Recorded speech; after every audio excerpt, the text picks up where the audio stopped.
அஊது பில்லாஹி மினஷ் ஷைத்தானிர் ரஜீம். பிஸ்மில்லாஹிர் ரஹ்மானிர் ரஹீம். Page number 61. அகீதத்துல் இஸ்லாமியா, இஸ்லாமிய கொள்கையில் நாம் இன்னைக்கு இன்ஷா அல்லாஹ் சொர்க்கத்தை குறித்து நாம் இன்ஷா அல்லாஹ் பார்க்க போகிறோம். கொள்கை சம்பந்தமான ஃபர்லான விஷயங்களை நம்ம முதல் வருஷத்தில் நம்ம பார்த்தோம். இந்த 2வது வருஷத்தில் பார்த்தீங்கன்னா அந்த கொள்கையுடைய கிளைகள்னு சொல்லலாம். சரியா? கொள்கைக்கு பல கிளைகள் உண்டு. அதில் சொர்க்கம், நரகம், இன்னும் அதே போல் ஷஃபாஅத், மறுமை, ஹஷர், இது எல்லாமே பார்த்திங்கன்னா அதையும் நம்ம என்ன செய்ய முழுமையாக நம்ப வேண்டும் அப்படிங்கிறத நம்ம இது பண்ணிக்கிறோம். சரி, இப்போ பாடம் 11 சொர்க்கம் என்கின்ற தலைப்பில் நம்ம இன்ஷா அல்லாஹ் பார்க்க போகிறோம். இந்த தலைப்புக்கு கீழே கொடுக்கப்பட்ட விஷயங்கள்லாம் பார்த்தீங்கன்னா சொர்க்கத்துடைய வர்ணனைகள் தான். என்னென்னலாம் அல்லாஹு தஆலா சொர்க்கத்தில் முக்மீன்களுக்கு தயார் செஞ்சு வச்சுருக்கான், அந்த சொர்க்கத்திற்கு ஈடு இணையே இந்த உலகத்தில் கிடையாது அப்படின்னு சொல்லிட்டு நிறைய விஷயங்கள் இதுக்கு கீழே கொடுக்கப்பட்டிருக்கு. இந்த அகீதாவுக்கும் இந்த வர்ணிப்புக்கும் சம்பந்தங்கள் குறைவு தான். ஏன்னா சொர்க்கம்னா அல்ஹம்துலில்லாஹ் அது வர்ணனையோடு தான் இருக்கும். அகீதாவில் நாம் அந்த கொள்கையில் சொர்க்கத்தை குறித்து என்ன மாதிரியான விஷயத்தை நாம் தெரிஞ்சுக்கிறணும், நாம் சொர்க்கம் அப்படின்னு சொல்லும் பொழுது எப்படியெல்லாம் நம்ம கற்பனை செய்ய முடியாது, ஆனாலும் இந்த கொள்கையை சார்ந்து நம்ம என்ன செய்யலாம், சில விஷயங்களை கற்பனை செய்து கொள்ளலாம் அப்படின்னு சொல்லிட்டு கொள்கை சார்ந்த சொர்க்கம் என்றால் என்ன அப்படிங்கிற விஷயங்களை நம்ம பார்ப்போம். சரியா? முதல்ல ஒன்று, அல்லாஹ் குர்ஆன்ல சொல்லும் பொழுது சூரா தௌபாவுல 111வது ஆயத்து 111வது ஆயத்துல அல்லாஹு தஆலா சொல்லி காட்டுகிறான், இன்னல்லாஹ அஷ்தரா மினல் முஃமினீன அன்ஃபுஸஹும் வ அம்வாலஹும் பி அன்ன லஹுமுல் ஜன்னா அப்படிங்கிற அந்த வார்த்தையை சொல்றான். இன்னல்லாஹ அஷ்தரா, நிச்சயமாக அல்லாஹ், இஷ்தரா அப்படின்னு சொல்லும் பொழுது என்னன்னா விலக்கி வாங்கி கொள்கிறான், விலக்கி வாங்கி கொண்டான், எதிர்காலத்தையும் வருங்காலத்தையும் குறிக்கிறது. விலக்கி வாங்கி கொண்டான் யாரிடத்துல? மினல் முஃமினீன, முக்மீன்களிடத்தில், அன்ஃபுஸஹும் அவர்களுடைய உயிர்களையும், வ அம்வாலஹும் அவர்களுடைய செல்வங்களையும் அவன் விலக்கி வாங்கி கொண்டான். எதற்காக? இன்ன லஹுமுல் ஜன்னா, சொர்க்கத்திற்கு பகரமாக. புரியுதா? அப்போ நம்மளிடத்துல அல்லாஹு தஆலா ஒரு வியாபாரம் பேசுறான். சொர்க்கத்தை கொண்டு ஒரு வியாபாரம், ஒரு டீலிங் நடத்துறான். என்னன்னா, நான் உனக்கு சொர்க்கத்தை கொடுக்குறேன், நீ எனக்கு என்ன செய்ய, உன்னுடைய வாழ்க்கையை கொடு, உன்னுடைய பொருளாதாரத்தை கொடு, உன்னுடைய நேரத்தை கொடு, எனக்காக நீ என்னென்னலாம் அர்ப்பணிக்கிறையோ அது எல்லாத்தையும் நீ என்ன செஞ்சிரு, எனக்கு கொடுத்து விடு அப்படின்னு சொல்லிட்டு அல்லாஹு தஆலா நம்மளிடத்தில் வியாபாரம் செய்கிறான். எதுக்கு இந்த வார்த்தை வியாபாரம்? இஷ்தரா அப்படின்னா வியாபாரத்துக்கு சொல்லக்கூடிய வார்த்தை. சரியா? எதுக்கு அல்லாஹு தஆலா இந்த சொர்க்கத்துக்கு இந்த வார்த்தையை சொல்றான் அப்படின்னு சொன்னா, சொர்க்கத்தை கொடுக்குறேன்னு சொல்லலாம், நான் உன்னிடத்தில் வியாபாரம் செய்கிறேன் என்று சொன்னால், நாம் இப்போ வாழ்ந்து கொண்டிருக்கோமே இந்த உலகம், இந்த அம்பாள், இந்த செல்வம், இதில் இருக்கக்கூடிய எல்லாமே அவனிடத்துல ஒப்படைக்கிறதுக்கான ஒன்று. இது நமக்கானது கிடையாது, இது நமக்கானது இல்லை. அதனால தான் வியாபாரம் செய்கிறேங்கிறது சொல்கிறான். நீ கொடுக்கல் வாங்கல் போல் நம்ம வச்சுக்கிருவோம், டீலிங் வச்சுக்கிருவோம். நீ எனக்கு இதெல்லாம் கொடுத்தனா நான் உனக்கு என்ன செய்கிறேன், அன்னலகுமுல் ஜன்னா, சொர்க்கத்தையே கொடுக்குறேன் அப்படிங்கிறத முதல்ல நம்ம புரிஞ்சுக்கிறோம். ஆக முதல்ல சொர்க்கத்தினுடைய கொள்கை சம்பந்தப்பட்ட விஷயத்துல முதல் இது என்ன அப்படின்னா, இந்த துன்யாவில் எதுவும் நிரந்தரமல்ல. நம்மளுடைய வாழ்வோ, நம்மளுடைய பொருளாதாரமோ, நாம் எதையெல்லாம் இங்கு சம்பாத்தியமாக உருவாக்கி வைத்திருக்கின்றோமோ அது எல்லாம் அவனுக்குரியது, நமக்குரியது அல்ல. அதனால தான் எதை இழந்தாலும், எதை தொலைச்சாலும், என்ன கவலைப்பட்டாலும் இன்னா லில்லாஹி வ இன்னா இலைஹி ராஜிஊன். கரெக்டான வார்த்தை இல்லையா? எல்லாமே அவனுக்குரியது. இப்போ நம்மளிடத்துல எதுவுமே கிடையாது, நம்முடைய வாழ்வு நமக்குரியது அல்ல. அப்போ எதுக்கு இந்த வியாபாரத்தில் மட்டும் நீ கொடுக்கலன்னா சொர்க்கம் தரமாட்டேன், அவ்வளவுதான். உன்னுடைய அன்ஃபுஸ், உன்னுடைய உயிரையோ, உன்னுடைய பொருளாதாரத்தையோ, உன்னுடைய வாழ்க்கையோ எனக்கு நீ கொடுக்கலன்னா சொர்க்கத்தை என்ன செய்த உனக்கு கிடைக்காது அப்படின்ட்டு இந்த கொள்கை சம்பந்தப்பட்ட விஷயத்தில் முதல்ல இதை நம்ம புரிஞ்சுக்கிறோம். இப்போ முதல் வார்த்தை என்ன? நமக்கு இந்த உலகம் சொந்தமானது அல்ல. நாம் இந்த வாழ்க்கையை கொண்டு சொர்க்கத்தை அல்லாஹ் தஆலா நமக்கு என்ன செய்கிறான், விலை பேசியிருக்கிறான், விலைக்கு வாங்கி கொண்டான் அப்படிங்கிறத முதல் கொள்கையா நம்ம நல்லா புரிஞ்சுக்கிறோம். சரியா? புரியுது இல்லையா? 2வது, ஏன்னா நம்ம சொர்க்கத்தை பற்றி பேசினா சொல்லிக்கிட்டே இருக்கலாம், வர்ணனைகளை சொல்லலாம், பாலாறு, தேனாறு, மது ஆறு, அவ்வளோ மாளிகை இருக்குது, அது இருக்குது, எல்லாம் சொல்லலாம். ஆனால் இந்த விஷயத்தை நம்ம முதல்ல தெரிஞ்சுக்கிறணும், அதை முதல்ல நம்ம புரிஞ்சுக்கிறணும். அதுக்காகத்தான் இந்த மாதிரியான விளக்கங்களுக்கு கொண்டு வந்தாச்சு. 2வது என்ன அப்படின்னு சொன்னால், இப்போ அல்லாஹ் நம்மகிட்ட உயிரையும் பொருளையும் கேட்டான்ல, நாம் என்ன செய்வோம் அப்படின்னா, இப்போ நம்மக்கிட்ட ஒரு 100 ரூபாய் ஒருத்தவங்க கடை வாங்கியிருக்காங்கன்னா திருப்பி கொடுக்கும்போது நம்ம 100 ரூபாய் தான் கொடுப்போம். ஆனால் அல்லாஹ் என்ன செய்யறான்னு தெரியுமா?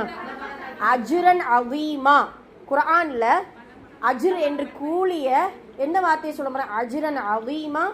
அதே போல அஜ்ரன் ஹசீபா, ஹசீபானா ரொம்ப கணக்கின்றி அவீமா மகத்தான நற்குழி நான் என்ன செஞ்சிருக்கேன், சித்தம் செய்து வைத்திருக்கிறேன் அப்படிங்கறத அல்லாஹு தாலா சொல்லி காட்டுகிறான். அப்போ நாம கொடுப்பது குறைவு, 60 வருஷ காலத்தை அல்லாஹுக்காக கொடுக்கிறோம். அப்ப நம்மளுடைய ஜக்காத் சதக்காவை வருடம் முழுவதும் கணக்கிட்டு 2.5% தான் அல்லாஹ் கொடுக்கிறோம். ஆனா அல்லாஹ் நினைச்சா நீ கொடுத்ததுக்கு ஈக்குவலா கொடுத்தா என்ன ஒண்ணுமே ஆகாது, ஒண்ணுமே இருக்காது, அற்பத்துல அற்பம், ஒரு கடுகளவு கூட வராது நமக்கு கொடுத்து ஈக்குவலா கொடுத்தா. நான் அல்லாஹ் சொல்றான் அஜ்ரன் ஹசனா, உங்களுக்கு நான் என்ன செய்யறேன், ஹசீபா ஹசனா, ஒரு அழகான நற்குழி நான் வச்சிருக்கேன், அஜ்ரன் அதீமா, ஒரு மகத்தான நற்குழி நான் என்ன செஞ்சிருக்கேன், வைத்திருக்கிறேன் அப்படின்னு சொல்லி சொர்க்கத்தின் மீது பேராவல் கொள்வதற்கான வார்த்தையை குர்ஆன்ல அல்லாஹு தாலா நமக்கு இடம்பெற செய்கிறான். இப்போ 2வது கொள்கை அதுதான், நாம அல்லாஹ்விடத்துல இந்த மாதிரியான வியாபாரம் பேசும் பொழுது நம்மளுடைய அந்த பொருளையோ நமக்கான வாழ்க்கையை அல்லாஹ்விடத்துல கொடுக்கும் பொழுது அவன் நமக்கு கொடுப்பது சொர்க்கம் என்கின்ற பன்மடங்கு நிறைந்த ஒரு நற்குழி நமக்கு என்ன செய்யறான், வைத்திருக்கிறான் அப்படிங்கிறது 2வது கொள்கை சார்ந்த விஷயங்கள். சரிங்களா? இப்போ ஒன்று என்ன, அல்லாஹ் நம்மளுடைய வாழ்க்கைக்கு பகரமாக சொர்க்கத்தை கொடுக்கிறான். அந்த சொர்க்கம் நம்ம கொடுப்பதை விட பன்மடங்கு அதிகமாக இருக்கும் அப்படிங்கிறத நம்ம முதல்ல புரிஞ்சுக்கிறோம். சரியா? ஏன் இதுக்காக இந்த விளக்கம் எல்லாம் நம்ம கொடுக்குறோம் அப்படின்னா, அதனால் இப்படி இதெல்லாம் நம்ம நினைத்து ஈமான் கொண்டால்தான், கொள்கையில உறுதியா இருந்தாதான் சொர்க்கத்தின் மீது பேராவல் கொள்ள முடியும். இல்லைன்னு நினைச்சுக்கோங்களேன், நம்ம சொர்க்கத்தை எந்த கண்ணோட்டத்துல பார்ப்போம் தெரியுமா, சொர்க்கம் மரணிச்சதுக்கு அப்புறம் பார்ப்போம் அப்படிங்கிற மாதிரியான கண்ணோட்டம் ஆயிரும். ஆனா சஹாபாக்கள் அப்படி நினைக்கல, இப்படி நினைச்சாங்க, எதை கொடுத்தா அல்லாஹ் நமக்கு எவ்வளவு பெருசா திருப்பி கொடுப்பாங்கிறதுக்காகத்தான் அவங்க என்ன செஞ்சாங்க, போர் செஞ்சாங்க, உயிர் தியாகம் செஞ்சாங்க. அது உயிர் தியாகம் செய்யறத ரொம்ப என்ன செஞ்சாங்க, அவ்வளவு ஆசைப்பட்டாங்க, அவ்வளவு நேசிச்சாங்க. ஏன்னா அந்த சொர்க்கத்துடைய அந்த அகைதாவை அவ்வளவு ஈமான் கொண்டு இருந்தாங்க. சுப்ஹானல்லாஹ். இது 2வது விஷயம். 3வது என்ன அப்படின்னு சொன்னா, இப்போ நாம ஒருத்தவங்ககிட்ட ஒரு பொருளையோ ஒரு சொத்தையோ அல்லது ஏதோ ஒரு வீடையோ நம்ம விலைக்கு வாங்கும் பொழுது ஒப்பந்தம் பத்திரம் எழுதுவோம், இப்படி அக்ரிமெண்ட் எழுதுவோம் இல்லையா? ஆனா அல்லாஹ் நம்ம கிட்ட எப்படி அக்ரிமெண்ட் எழுதியிருக்கான் தெரியுமா, நீ என்ன குறையோடு நீ வந்தாலும் நான் நிறைவா உனக்கு கொடுக்குறேன், என்னுடைய ஒப்பந்தத்துல உனக்கு எந்த இதுவுமே கிடையாது, ஷர்த்தே இல்லை, நான் கண்டிப்பா என்ன செஞ்சிருவேன், கொடுத்துருவேன், சொர்க்கத்தை நான் என்ன செஞ்சிருவேன், கொடுத்துருவேன். நீ சில நேரம் தொழுகாம இருக்கிற, சில நேரம் ஜக்காத் கொடுக்காம இருக்கிறோம், நோன்பு வைக்காம இருக்கிறோம், உன்னுடைய ஆயுள் காலத்துல நீ குறை வைத்தாலும் நான் செய்த ஒப்பந்தத்தை நான் என்ன செய்ய மாட்டேன், மீற மாட்டேன். நான் உனக்கு சொர்க்கத்தை கொடுக்குறேன்னு சொல்லிட்டேன்ல, இஷ்டரா நான் பண்ணிட்டேன்ல, வியாபாரம் செய்யறேன்னு நான் உன்னிடத்துல வாக்குறுதி கொடுத்துட்டேன்ல. இன்ஷால்லா சூரா தௌபால 111வது ஆயத்தை எடுத்து இன்ஷால்லா படிச்சு பாருங்க. அதுல அந்த வார்த்தை அல்லாஹ் தஆலா சொல்லுவான் பாத்தீங்கன்னா, அவனுடைய அந்த வார்த்தை பொய்யாகாது, அவனுடைய வாக்கு பொய்யாகாது அப்படிங்கறத அல்லாஹ் தஆலா நமக்கு சொல்லி காட்டுவான். சரியா? அதனால இன்ஷால்லா அப்போ ஒப்பந்தத்துல அவன் என்ன செய்ய மாட்டான், நம்மளிடத்துல எந்த ஒரு குறையும் வைக்காமல் அவன் சொன்னது அவனுடைய வாக்குறுதி நிறைவேற்றி விடுவான். கண்டிப்பாக நமக்கு இன்ஷா அல்லாஹ் சொர்க்கம் கிடைக்கும். இந்த வியாபாரத்தின் மூலமாக நம்முடைய பொருளையோ நம்மளுடைய உயிரையோ கொடுத்தால் இப்போ அதையும் நம்ம என்ன செய்யணும், இன்ஷா அல்லாஹ் முழுமையாக நம்பணும், எந்த குறையும் இருக்காது. நம்ம சொல்லுவோம் இல்லையா, இப்போ நம்ம உதாரணமாக ஒரு நன்மை, இப்போ நம்ம குர்ஆன் ஓதுறோம், அந்த குர்ஆன் ஓதி அல்லது வேற ஏதாவது நன்மைகளை நம்ம மற்றவங்களுக்கு பகிர்றோம். இப்போ நம்ம நன்மையிலிருந்து அவங்களுக்கு போகுமா, போகாது. அப்படி இல்லை, நாம எவ்வளவு நன்மையோடு அதை எடுத்து நம்ம செயல்படுத்துறோமோ நமக்கு அல்லாஹ் 2 மடங்கா தான் கொடுப்பா. நாம செஞ்ச நன்மையும் கொடுப்பா, எத்தி வைத்த நன்மை நமக்கு என்ன செய்யும், கிடைக்கும். அப்ப அவனுடைய ஒப்பந்தத்துல குறையே இருக்காது அப்படிங்கிறத முழுமையாக ஈமான் கொள்ள வேண்டும். 3வது. 4வது விஷயம் ரொம்ப முக்கியமானது, சொர்க்கம்னா நம்ம எப்படி கற்பனை செஞ்சு வச்சிருக்கோம், அங்க போய் சாப்பிடுவோம், தூங்குவோம், என்ன இன்பங்கள் அனுபவிப்போம் அப்படின்னு வச்சிருக்கோம் இல்லையா, நிம்மதியா இருப்போம், அது நமக்கு ரொம்ப முக்கியம். அப்படியெல்லாம் இருக்கும்போது அல்லாஹ் தஆலா சூரா பக்கராவில் ஒரு வசனம் வரும், குல்லமா ருஸிகு மின்ஹா மின் சமரத்தி ரிஸ்கன் காலு, அவங்க சொல்லுவாங்க, காலு ஹாதல்லதி ருஸிக்னா மின் கப்லு உதூபிஹி முத்தஷாபிஹா. அவங்கள்ட்ட சமராத்தை கொடுத்தோம்னா, பழங்களை சொர்க்கவாசிகளுக்கு அல்லாஹ் கொடுத்தான்னா அவங்க சொல்லுவாங்களாம், காலு ஹாதல்லதி ருஸிக்னா, இதுக்கு முன்னாடி நான் இது சாப்பிட்ருக்கேனே, முத்தஷாபிஹா ஒற்றுமையா இருக்குதே, இந்த பழத்தை நான் சாப்பிட்ருக்கேனே, அது போல இருக்கு அப்படின்னு சொல்லிட்டு அல்லாஹ் தஆலா அந்த சொர்க்கவாசிகள் சொல்லுவாங்க. இப்போ என்ன வித்தியாசம், அல்லாஹ் என்ன செய்யலாம் தெரியுமா, அழகான ஏற்பாடா சொர்க்கத்தை வச்சிருக்கா. சொர்க்கம் கற்பனை கெட்டாததுதான். நாம நினைக்கிற மாதிரி உண்ணுதல் பருகுதல் உறங்குதல் மட்டுமல்ல, அதுக்கு மேலே பிரம்மாண்டமா அல்லாஹ் என்ன செஞ்சிருக்கா, சொர்க்கத்தை வச்சிருக்கா. ஆனால் இந்த மனிதன் இந்த துனியாவுல எதெல்லாம் இழந்தானோ, எதெல்லாம் கிடைச்சா ரொம்ப சந்தோஷமா இருப்பானோ அதெல்லாம் பயங்கரமா தயார் செஞ்சு வச்சிருக்கா. ஒரு மனுஷனுக்கு அன்றாடம் நல்ல சாப்பாடு, இருக்கக்கூடிய விசாலமான வீடு, ரசூலுல்லாஹ் அதை தான் சொல்றாங்க, நிஅமத்துல இதெல்லாம் வரும், விசாலமான வீடு, நல்ல தூங்கணும், நிம்மதியா இருக்கணும். எப்படின்னு இருக்கல, இந்த செட்டப்பை அல்லாஹ் அங்கே அப்படியே வச்சிருக்கான். உணவு கிடைச்ச நேரத்தில் கிடைக்கும், எல்லாமே நினைச்ச நேரத்தில் கிடைக்கும். ஆனால் அவங்க இந்த சொல்கிறாங்கல்ல உத்தூபிஹி முத்தஷாபிஹா, இது போலத்தானே நம்ம வந்து ஒரு டைம் இங்கே துனியாவில் சாப்பிட்டோன்னு சொல்கிறாங்கல்ல, அதுக்கு இதுக்கு என்ன வித்தியாசம் அப்படின்னு சொன்னால் என்ன, இப்போ ஒரு பழம், ஒரு ஆப்பிள் சாப்பிட்றோம், இல்லை ஒரு மாதுளை, ஒரு மாம்பழம், ரொம்ப பிடிச்ச பழத்தை எவ்வளோ சாப்பிட முடியும் நம்மளால்? முடிஞ்சளவு.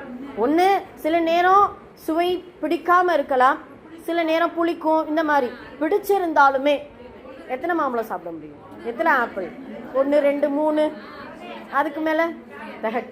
ஆனால் சொர்க்கத்தில் அந்த திகட்டு தன்மை இருக்காது, எவ்வளோ வேணாலும் சாப்பிடணும். அதுதானே நமக்கு தேவை, அதுதானம்மா நமக்கு தேவை. இப்போ உதாரணமாக இப்போ ஒரு ரொம்ப ஆர்வமாக ஒரு ஒரு ஒரு பொருளை வாங்குகிறோம், ஒரு வாகனத்தை வாங்குகிறோம், இல்லை நமக்கு பிடிச்ச மாதிரி ஏதாவது ஒரு பொருளை வாங்குகிறோம். நம்ம என்ன நினைப்போம், அவங்ககிட்ட நம்ம பொருளை வாங்கும்போது எனக்கு இது குவாலிட்டியாக இருக்குமா, எத்தனை வருஷம் உழைக்கும் அப்படின்னு கேட்போம். 10 வருஷம் அப்படிம்பாங்க. அந்த 10 வருஷம் முடிஞ்சாலும் நம்ம என்ன நமக்கு மைண்ட் செட் போகும் அப்படின்னு சொன்னால், இன்னும் கொஞ்ச நாள் உழைச்சா நல்லா இருக்குமே அப்படின்போம். அப்படி தானே? என்னன்னா நிரந்தரத்தை நாம் எதிர்பார்க்குறோம். இது எனக்கு நிரந்தரமாக வேணும், அந்த நிரந்தரத்தன்மை சொர்க்கத்தில் கிடைக்கும். சுப்ஹானல்லாஹ், அதுதானே உண்மை. உணவோ இருப்பிடமோ நிம்மதியோ எல்லாமே நிரந்தரத்தன்மை நமக்கு சொர்க்கத்தில் அல்லாஹ் தஆலா சித்தம் செய்து வைத்திருக்கிறான். இப்போ எல்லா செட்டப்பையும் அல்லாஹ் அங்கே வச்சிருக்கான். நீ சாப்பிடுவ, தூங்குவ, எல்லாமே செய்வோம். அல்லாஹ் குர்ஆனில் சொல்லும்போது அலல் அராயிக்கு யந்துரூன் அப்படின்னு சொல்லுவான். என்னன்னா அராயிக்குன்னா கட்டில். நம்ம என்ன செய்வோமா, சாஞ்சு படுத்து எந்துரூன் முகத்துக்கு முகமாக பார்த்து பேசிட்டு இருப்போம். அலல் அலாய்க்கு எந்துரூன் தஅரிஃபு ஃபி உஜூஹிம் நத்ரத்தன் நஈம். என்ன அர்த்தம்னா, இப்போ நம்ம கொஞ்ச நேரம் ஒரு 2 பேர் எவ்வளோ ரொம்ப நெருக்கமானவங்களா இருந்தாலும் ஒரு ஒரு ஒரு மணி நேரம் பேசணும்னு நினச்சிக்கோ, ஏதாவது ஒரு வார்த்தை விட்டுட்டோன்னு நினச்சிக்கோங்க, சண்டை வந்துடும். அவ்வளோதான், சோழி முடிஞ்சிருச்சு. அப்படிதான் இருக்குன்னு. எவ்வளோ இப்போ கணவன் மனைவி பேசினாலும் சரி, ஃப்ரெண்ட்ஸுங்களுக்குள்ளே பேசினாலும் சரி, ஒரு சண்டை வந்துடும், சின்ன வார்த்தை. ஆனால் அல்லாஹ் என்ன சொல்கிறா தெரியுமா, தஅரிஃபு அலா உஜூஹிம், அவங்கள வந்து பார்க்கும் பொழுது முகமே அப்படியே செழிப்பான முகத்தோடு தான் நம்ம சந்திப்போமா. அவங்கள்ட்ட சந்திக்கும் போதே அலல் அராய்க்கு இருந்தோம்னா அப்படியே கட்டில் சாஞ்சு நேருக்கு நேராக பார்த்து செழிப்பான முகங்களோடு சந்தோஷமாக, விரோதம் இல்லாமல், குரோதம் இல்லாமல், எந்த வஞ்சகமும் இல்லாமல் அழகான முறையில் பேசி சிரித்து சந்தோஷமாக இருப்போம். அது இந்த துனியாவில் எதிர்பார்க்குறோம்ல, எதிர்பார்க்குறோம். ஆனால் என்ன செய்யலை, கிடைக்காது. கிடைச்சாலும் நிரந்தரமா. அப்போ அந்த நிரந்தர தன்மை அல்லாஹ் அப்படியே செட்டப்பா, உணவோ உறவுகளோ நிம்மதியோ கவலையின்மையோ எல்லாமே என்ன செய்யறான், நிரந்தரமாக அல்லாஹ் அந்த சொர்க்கத்தில் வச்சிருக்கான். ஆமாம், எல்லாமே தங்குதலும் நிரந்தரம் தான். சரியா? அதே போல் இந்த துனியாவில் இப்போ ஒரு ரசூல் ஸல்லல்லாஹு அலைஹி வஸல்லம் அவங்க சொன்னாங்க, சொர்க்கத்தில் ஒருத்தர் என்ன செய்வாராம், ஒரு விவசாயி, நம்ம கேள்விப்பட்டிருக்கோம்ல, அவர் என்ன செய்வார், யா அல்லாஹ் நான் விவசாயம் பண்ணணும். ஏன்னா இப்போ நீங்கள் யோசிச்சு பாருங்களேன், கடந்த காலத்தில் அந்த சின்ன வீடு அதில் இருக்க நிம்மதி சில நேரம் வந்து இப்போல்லாம் என்ன செய்யாது, இருக்காது. வீடு அங்கே இருக்கக்கூடிய அந்த கிராம சைடெலாம் பார்த்தோம்னா அந்த வயல்காட்டில் இருந்தவங்க, அந்த சகதியோடு விளையாண்டவங்க, இதையெல்லாம் பார்த்தீங்கன்னா ஊஞ்சல் ஆடினது, இதெல்லாம் ஞாபகம் வச்சு பாருங்கள், அது ரொம்ப சந்தோஷத்தை கொடுக்கும். சரியா? அப்போ அந்த விவசாயி என்ன செய்வான், விவசாயம் செஞ்ச அந்த ஞாபகத்தில் எனக்கு அல்லாஹ், எனக்கு நான் சொர்க்கத்தில் விவசாயம் செய்யணும். அல்லாஹ் சொல்வானா, உனக்கு என்னதான் நான் கொடுக்கல, நினைச்ச உடனே கிடைக்குமே, இனி எதுக்கு விவசாயம் செய்ய தேவையே வைக்காத அளவுக்கு தான் நான் சொர்க்கத்தில் வச்சிருக்கேன் அப்படின்னு சொல்லும்போது, ரெக்கார்ட் பண்ணியிருக்கேனா அப்படின்னு சொல்லும்போது அந்த விவசாயி சொல்வானா, இல்லை அல்லாஹ் எனக்கு விவசாயம் செய்யணும், எனக்கு விருப்பம். அப்போ சரி ஓகே, விவசாயி நிலத்தை அல்லாஹ் கொடுத்து விவசாயம் செய் அப்படின்னு சொல்லி அவன் நெல்லை தூவுறான்.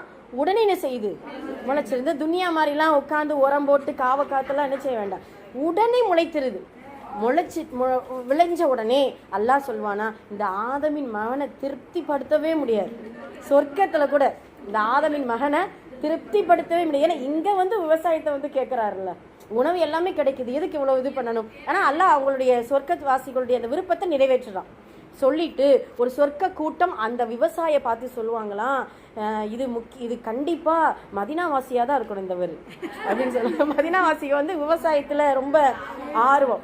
இதை சொன்னோடனே நபி ஸல்லல்லாஹு அலைஹி வஸல்லம் அவர்கள் இப்படி தான் நம்மளை போல சிரிச்சாங்க, மதினாவாசியாக தான் இருக்கும் அப்படின்னு சொல்லி. அப்போ என்னன்னா, இப்படி இந்த துனியாவில் எதெல்லாம் நம்ம நினைக்கிறோமோ, எதெல்லாம் ஆசைப்படுறோமோ, எனக்கெல்லாம் பார்த்தீங்கன்னா ஃப்ளைட் ஓட்டணும் ஆசை. ஆமாம், பைலட்டு, அது எப்படி ஒரு என்ன சொல்கிறது, ஒரு நல்ல ஒரு எக்ஸ்பீரியன்ஸாக இருக்குமே அப்படின்னு சொல்லிட்டு.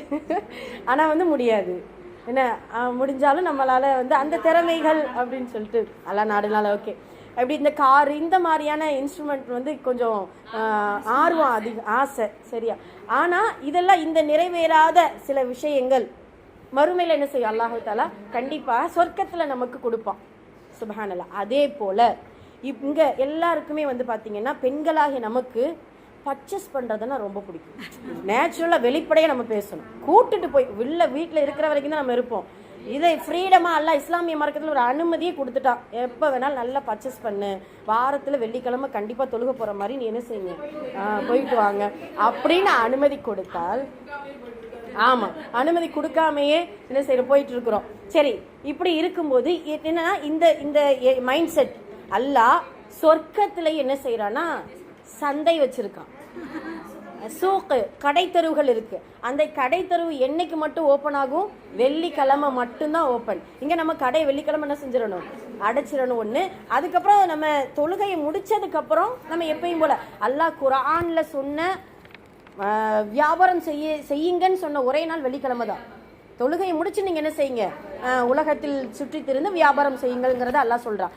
ஆனா அந்த வெள்ளிக்கிழமை தான் சொர்க்கத்துல ஓப்பன் ஆயிருக்கும். சுப்ஹானல்லாஹ். அப்போ இது நம்ம கேள்விப்பட்டிருக்கோம். அவர் என்ன செய்வார், அந்த மாளிகையில இருந்து தன்னுடைய கணவன் மனைவி இருக்கும் பொழுது என்ன செய்வாங்க, கடை தெருவுக்கு போயிட்டு வர அப்படின்ட்டு அவர் சொல்லி போவாரு. இதெல்லாம் எதுக்கு ஏற்பாடு பண்ணணும் அல்லாஹ்? ஏன்னா இங்க இருக்கிற அப்படியே கான்செப்ட் அங்க கொண்டு வர்றான். கொண்டு வந்துட்டு நமக்கு நிரந்தரமாக்கி சந்தோஷத்தை அதிகமாக்குறான்.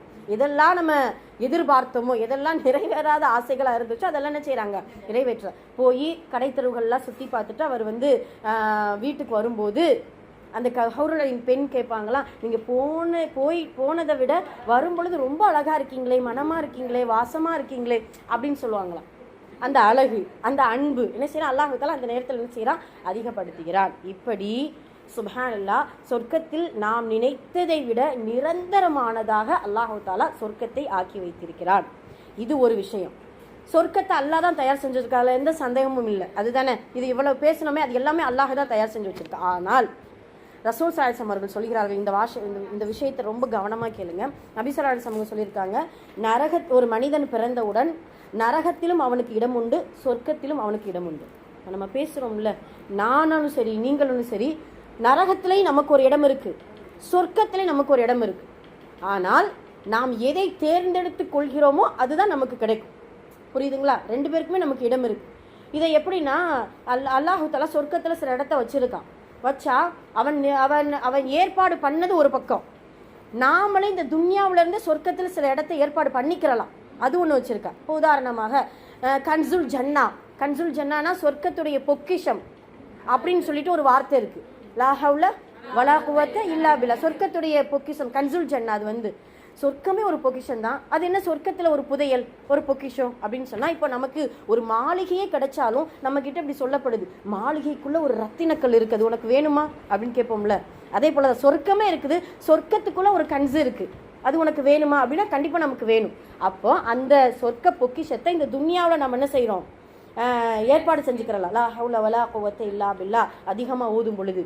அதே போல ஒரு நாளைக்கு 12 ரக்காத்து சுன்னத் தொழுதா சொர்க்கத்துல மாளிகை கிடைக்கும். ஒன்று புரிஞ்சுக்கிறணும், அல்லாஹ் அந்த நம்ம கது அஃப்லஹல் முஃமினூன்ல சொல்லுவாங்க இல்லையா, உலாயிக ஹுமுல் வாரிசூன்கிற வார்த்தை வரும்.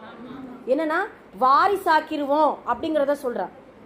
ஏன் இந்த வாரிசுன்னு சொன்னா, இப்போ நம்மளுடைய சொத்துக்கு நம்மளுடைய பிள்ளைகள் வாரிசு, அந்த பிள்ளைகள் இல்லைன்னா வாரிசு கைமாறிடும், அந்த சொத்தை என்ன செஞ்சிடும், கைமாறிடும். அதே போலதான் சொர்க்கத்துல நம்மள அந்த மாளிகையை தயார் செஞ்சு வைக்கலைன்னா அந்த கைமாறிடும். அந்த மாளிகை யாரு தொழுகிறாங்களோ அவங்களுக்கு போயிடும்.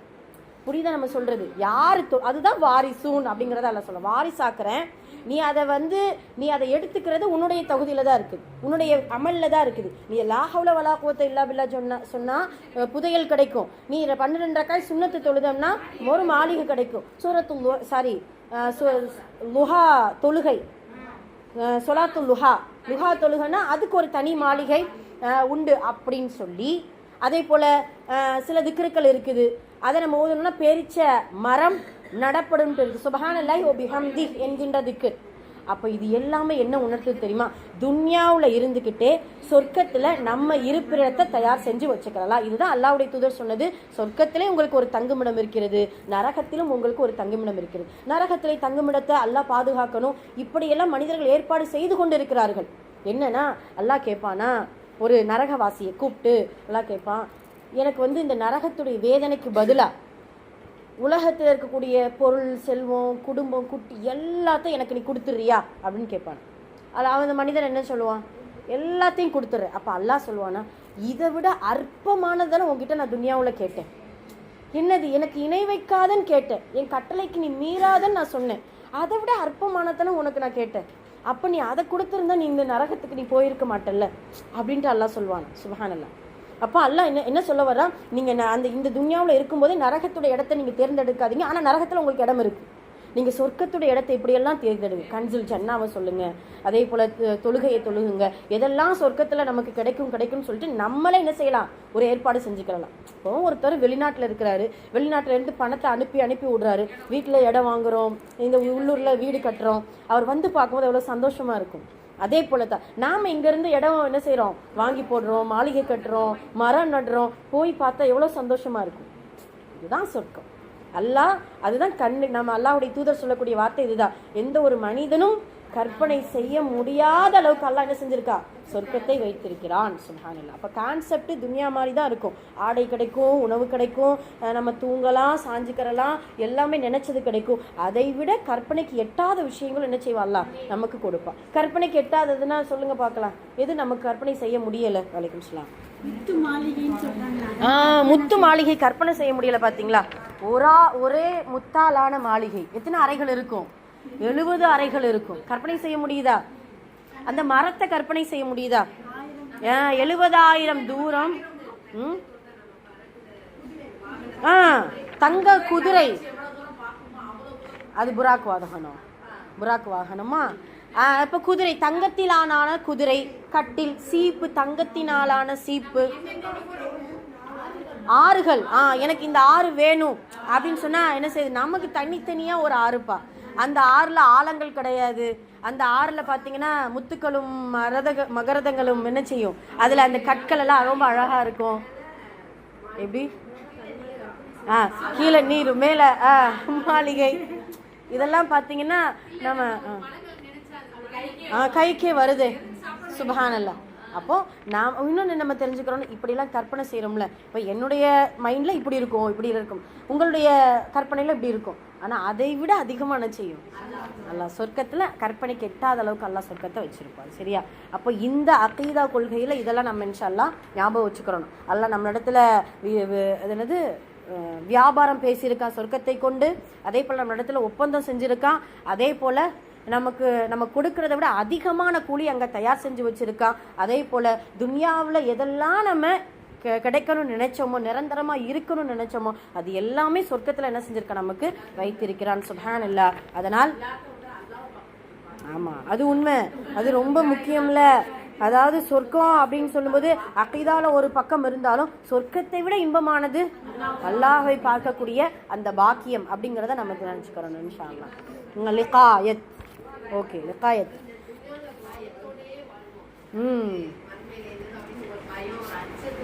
வாழணும். இந்த துனியாவில் எதெல்லாம் இருக்கக்கூடாதுன்னு நினைக்கிறோமோ அது எல்லாமே இருக்காது.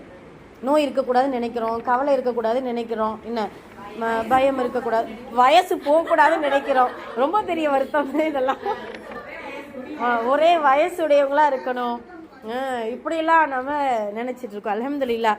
அதே போல தான் அல்லாஹு தாலா தயார் செய்து வைத்திருக்கிறான். அந்த இன்பத்தோடு இன்ஷா அல்லாஹ் இந்த சொர்க்கத்தை குறித்து நம்ம வாசிக்க போறோம். சொர்க்கம் மிகவும் நிம்மதியான இடமாகும். முக்மின்களுக்காக அது தயார் செய்யப்பட்டுள்ளது. அதிலே என்றும் முடிவுறாத எண்ணற்ற பல அருள்கொடைகள் உள்ளன. தங்கம் மற்றும் வெள்ளியிலான மாளிகைகளும் கலப்பற்ற தூய்மையான பால், தேன், அப்படிதானே சொன்னேன், கலப்பற்ற தூய்மையான பால், தேன், நீர் மற்றும் பரிசுத்தமான மது முதலிய ஆறுகளும் அங்கு உண்டு. அனைத்து வகையான பழங்களும் பூக்களும் அங்கு உள்ளன. மேலும் அங்கே கடைவீதிகளும் உண்டு. அவற்றிலே சொர்க்கவாசிகள் ஒருவரை ஒருவர் சந்தித்துக் கொள்வர். அவர்களின் உள்ளங்களில் குரோதம், விரோதம், பொறாமை ஆகிய கெட்ட குணங்கள் அறவே இருக்காது. அவர்கள் சகோதரத்துடன் ஒற்றுமையாக இருப்பர். சொர்க்கத்தில் அவர்கள் மனம் விரும்பியதை உண்டும் குடித்தும் மகிழ்வார்கள். ஆனால் மலஜலம் கழிக்க வேண்டிய தேவை அவர்களுக்கு ஏற்படாது. நறுமணமிக்க ஏப்பமும் கஸ்தூரி மனம் கமலும் வியர்வையும் வெளிப்படும். அதனால் அவர்களின் இறப்பை காலியாகிவிடும். ஒருமுறை சொர்க்கத்தில் நுழைந்தவர்களை பிறகு எப்போதும் அதிலிருந்து வெளியேற்றப்படாது என்றும் நிரந்தரமாக அவர்கள் அதிலே தங்கியிருப்பார்கள். அதுக்கு தான் ஹுல்துன்னு சொல்லுவாங்க. ஹுல்துனா ஹாலிதீன ஃபீஹா அபதா அப்படிங்கிற வார்த்தை நம்ம படிக்கிறோமா? அதுல என்னன்னா சொர்க்கத்துல நிரந்தரமா என்ன செய்வாங்க? தங்கியிருப்பார்கள். அதற்கு பேர் ஹுல்து. நல்ல துஆ. இப்போ ஹுல்து என்கின்ற சொர்க்கத்தை நம்ம இறைவனிடத்துல கேட்கணும். குர்ஆனில் வந்துள்ளதாவது, முக்மினான ஆண்களுக்கும் பெண்களுக்கும் கீழே ஆறுகள் ஓடக்கூடிய சுவனச்சோலைகளை தருவதாக அல்லாஹ் வாக்களித்துள்ளான். அவற்றிலே அவர்கள் நிரந்தரமாக இருப்பார்கள். நித்திய சொர்க்கத்தில் மனம் பொருந்திய குடியிருப்புகளும் அல்லாஹ் வாக்களித்துள்ளான். அல்லாஹ்விடமிருந்துள்ள திருப்பொருத்தமோ மிக பெரியதாகும். சொர்க்கவாசிகளுக்கே இது கிடைக்கப்பெறும். அதுதான் மகத்தான வெற்றியாகும். எந்த கண்ணும் கண்டிராத, எந்த காதும் கேட்டிராத, எந்த மனித உள்ளத்திலும் எழாத பாக்கியங்கள் சொர்க்கத்திலே கிடைக்கும். இந்த அருள்கொடைகள் அல்லாது உலகில் எந்த ஒரு மனிதனுக்கும் கிடைக்காத இரு அருள்கொடைகள் அல்லாஹ்வின் கிருபையால் சொர்க்கத்தில் கிடைக்கும். அவ்விரண்டில் ஒன்று என்னவென்றால், சொர்க்கவாசியில் ஒருவரின் ஒருவர் உள்ளத்தில் உள்ள அனைத்து ஆசைகளும் விருப்பங்களும் அங்கே பூர்த்தி செய்யப்படும். இரண்டாவது பெரிய அருள்கொடை என்னவெனில், சொர்க்கவாசிகளுக்கு அல்லாஹ்வின் தரிசனம் கிடைக்கும். சுப்ஹானல்லாஹ். லிகாயத் அதுக்கு பெயர். அல்லாஹு தஆலாவின் ரஹ்மத் எனும் கருணையின்றி எவரும் தான் செய்த அமல்களின் காரணமாக மட்டும் சொர்க்கம் சென்றிடவே முடியாது அப்படிங்கிறதுல ரொம்ப உறுதியா இருக்கணும். அல்லாஹுடைய தூதர் உட்பட அப்படிதானே? அல்லாஹுடைய தூதரிடத்துலையும் நபி ஸல்லல்லாஹு அலைஹி வஸல்லம் சஹாபாக்கள் கேட்டாங்க, அல்லாஹுடைய தூதரே, உங்களுடைய அமலை கொண்டும் சொர்க்கம் செல்ல முடியாதா? முடியாது. அல்லாஹுடைய ரஹ்மத்தை கொண்டுதான் சொர்க்கம் செல்ல முடியும். அல்லாஹ் முக்மீன்களை தனது கருணையினால் சொர்க்கத்தில் நுழைய வைத்து அவர்களின் அமல்களுக்கு ஏற்ப சொர்க்கத்தில் படித்தரங்களை வழங்குவான். ஆனா இதுல என்னன்னா, அல்லாஹ் நீதியாளன், மாலிக் யௌமித்தீன் அப்படின்னு சொல்லும்போது எல்லாத்துக்கும் அல்லாஹ் சொர்க்கம் கொடுத்துருவான். பட் தரஜான்ட்டு ஒன்று இருக்குல்ல, அதுக்கும் நம்ம ரொம்ப கவனம் செலுத்தணும். படித்தரங்கள்ங்கிறதுல ரொம்ப கவனமா இருக்கணும். அதுலயும் நம்ம அதனால தான் அல்லாஹுடைய தூதர் சொல்றாங்க, எந்த ஒரு அற்பமான நன்மையையோ சாதாரணமா கருதிடாதீங்க, மறுமையில் அது ரொம்ப பெரிய பலனை நமக்கு எட்டி தரும் அப்படிங்கிறத சொல்லுவாங்க. சொர்க்கம் இப்போது இருக்கிறது,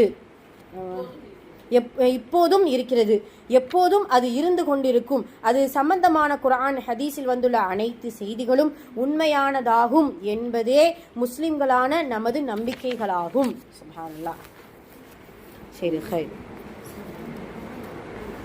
சரி, கொஸ்டின் குறிப்போமா? சொர்க்கத்தின் தன்மைகளில் சிலவற்றை கூறுக. ஃபர்ஸ்ட் பேராவில் இருக்குதுல்ல தன்மைகள், ஃபர்ஸ்ட் பேரா, ரெண்டாவது பேரா, அதில் உங்களுக்கு எவ்வளோ தன்மைகள் இருக்கோ அந்த 2 பேராவில் உங்களால் முடிஞ்ச அளவுக்கு படிச்சுக்கோங்க. 2 பேராவுமே குறிச்சிக்கோங்க. அதில் இருக்கக்கூடிய தன்மைகள், ஆறுகள், பழங்கள், பூக்கள், நம்ம எப்படி எல்லாம் இருப்போம், நறுமணத்தோடு இருப்போம், கஸ்தூரி மனம், வியர்வை, எல்லாமே அது எல்லாமே சொர்க்கத்துடைய தன்மைகள் தான். சரியா? அதில் எவ்வளோ எழுத முடியுமோ எழுதிக்கிறலாம், படிச்சுக்கிறலாம், தெரிஞ்சுக்கிறலாம். அடுத்து 2வது, உலகில் எந்த மனிதனுக்கும் கிடைக்காத சுவனத்தின் 2 அருள்கொடைகள் எவை? அதில் இருக்குல்ல, அதில் லாஸ்ட் இருக்கா? இருக்கு. உலகில் எந்த ஒரு அப்படிங்கறத ஆரம்பிச்சிருக்கா? அது 3வது வரியிலிருந்து ஆரம்பிச்சு ஃபுல்லாமே அந்த தரிசனம் கிடைக்கும் வரைக்கும் குறிச்சுக்கோங்க. 3வது வரியில இருந்து இந்த இருக்குல்ல, உலகில் அப்படிங்கிறது ஆரம்பிச்சு லாஸ்ட் வரைக்கும் குறிச்சுக்கோங்க. 2வது கொஸ்டின், முஸ்லிம்களில் எவரும் தமது அமல்களின் காரணமாக சொர்க்கம் செல்ல முடியாதா? முடியாது. என்ன அப்போ 3வது பேராவே அப்படியே எழுதிக்கிறலாம்னு நினைக்கிறேன். ஆமா, முடியாதுன்னு போதும். பட் இருந்தாலும் அதை அல்லாஹ்வுடைய ரஹ்மத்தை அங்க நம்ம சொல்லணும்.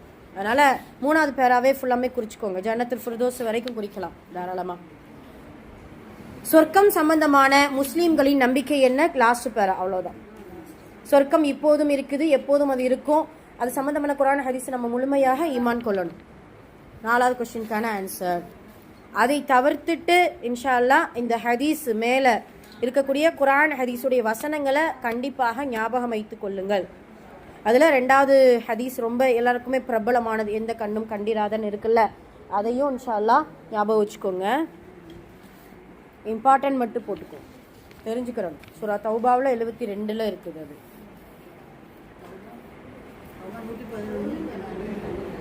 இந்த சொன்ன சரியா? அது 2 பேராமே குறிச்சுக்கோங்கம்மா, தெரிஞ்சுக்கோங்க, அவ்வளோதான்.